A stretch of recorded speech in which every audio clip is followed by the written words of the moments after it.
Assalamu alaikum wa rahmatullah, and welcome to this talk entitled Gossiping in Islam. Now before we begin, I wanted to talk about a man who has a chapter in the Quran named after him. His name was Luqman, or I guess Luke in English. And Luqman was a slave once in his life, and his owner came to him one day and he said, "Ya Luqman, I want you to go to this cow, I want you to slaughter it, and I want you to bring me back the two best parts of this cow." So you're probably thinking Luqman is going to bring back either the sirloin or the T-bone, or maybe the filet mignon from the psoas muscle or something. But instead, Luqman went and he brought back the tongue and the heart of the cow. And then his owner told him a second time. He said, "Ya Luqman, I want you to go now, and I want you to bring me back the two worst parts of the cow." So Luqman went and he came back the second time again with the tongue and the heart of the cow. His owner was baffled by this, and he's like, "Luqman, what's up? Why'd you bring me back the tongue and the heart both times? I asked for the best and the worst." And Luqman told him, "Well, the fact of the matter is, the tongue and the heart can either be your two best organs, and they can basically help you, make a place for you in paradise, or they can be the two organs that screw you over the most." And his owner was so impressed with Luqman that he freed him. Now, what is the point of this story that I'm telling? The point of the story is for us to also understand the importance of both the heart and the tongue. And we all understand the importance of a good heart in Islam. Prophet ﷺ said, in the body, there is a morsel of flesh. If it is well, the entire body is well. And if it is diseased, the entire body is diseased. And this, indeed, it is truly the heart. So we understand in Islam the importance and the need for purification of the heart and stuff like that. But what about the tongue? Rasulullah ﷺ said, a man may utter a word without thinking about it twice, but because of it, he will be cast into the hellfire. Subhanallah. He'll be cast into the hellfire. So what about when we say something and we don't even think twice about it? We talk smack about somebody, or we gossip about somebody behind their back. In a very long hadith, Rasulullah ﷺ said, he narrated to us the events that will occur on the Day of Judgment. And one event is where humanity will go to the different prophets, and they will ask these prophets to ask Allah to begin the reckoning, or the hisab, on the Day of Judgment, because the torment of waiting is just so much. So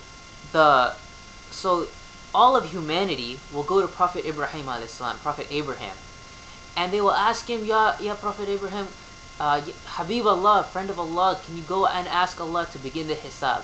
And Prophet Abraham, and let me remind you, all of humanity is going to him.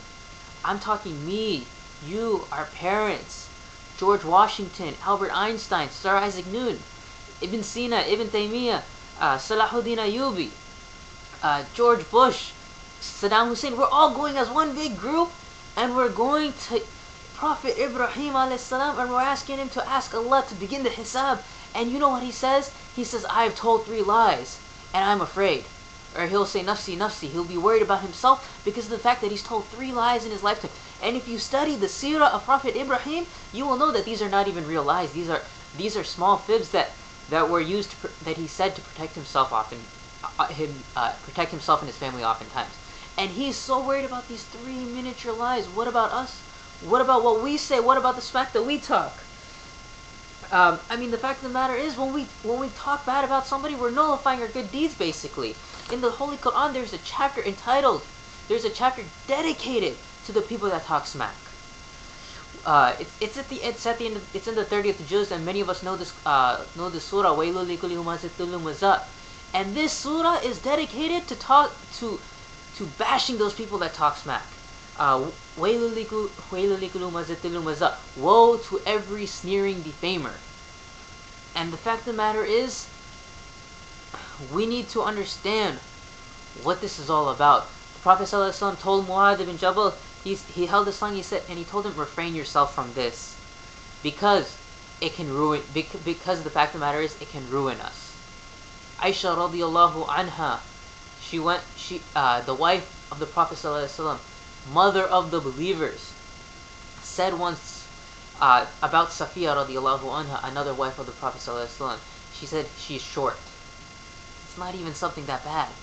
And Rasulullah ﷺ told her, "What you have said, if it were put into the sea, it would contaminate the sea."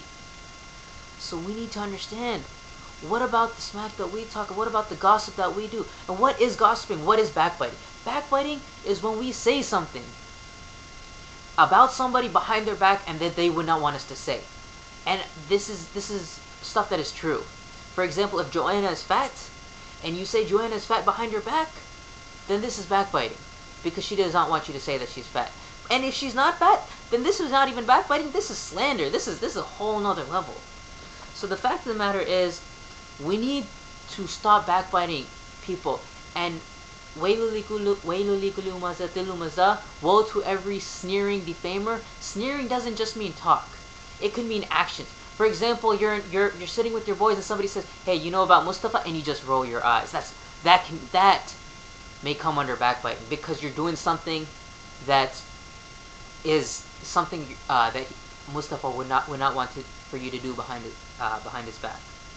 So there were once two men that were talking smack about a guy that had committed adultery, and the Prophet ﷺ said, "It would be better for you to eat the carcass of this dead donkey than for you guys to talk about this man behind his back."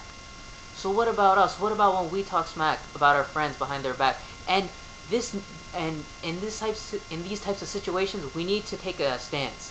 For example, we need to defend the honors of our Muslim brothers and sisters when people talk smack about them. If you're sitting with your boys one day and the subject comes up about somebody, you can't just sit back and take it and not defend their honor. Somebody starts talking smack about somebody else, you have to step up and you have to defend their honor, and you can be like, "Yo, bro, I don't want you to lose your good deeds to this person, or I don't want to lose my good deeds to this person because of talking smack." Because who is bankrupt in Islam? Prophet ﷺ said, "Do you know who is bankrupt in Islam?" And it's not somebody who doesn't have money or something like that. Instead, it's somebody who will come on the Day of Judgment, and they will have good deeds left and right. They went to Hajj, they fasted every Ramadan, they prayed 5 times a day, they prayed Qiyamul Layl, but then they wronged this person there. They talked smack about this person here. They didn't defend the honor of their brother behind their back, and because of this, their good deeds will be distributed to those people that they did wrong. And then on top of that, when their good deeds run out, these people that he wronged, their bad deeds will be put on him. So not only is he bankrupt, but he goes in debt, even though he was a good person in actions, because of the smack that he talked. So as a Muslim, we need to take this into consideration. We need to make sure that we don't gossip all the time. We need to, when somebody else starts gossiping about somebody else, stop right there and tell them, "Yo, Aki, I need you to stop about this. I can't lose my good deeds. I'm too selfish about them," or something like that. Imam Shafi said if there's anybody that somebody backbit Imam Shafi and he sent them flowers because he's like, thank you for giving me your good deeds. This is how severe this is. So therefore, my brother or sister in Islam, please make sure in the future that we refrain from talking bad about our brothers and sisters in Islam, and we need to defend their honors. The good that came from this talk is from Allah, and the bad is definitely from me and the rejected shaitan. May Allah subhanahu wa ta'ala accept from us. Jazakumullah khair for listening to this.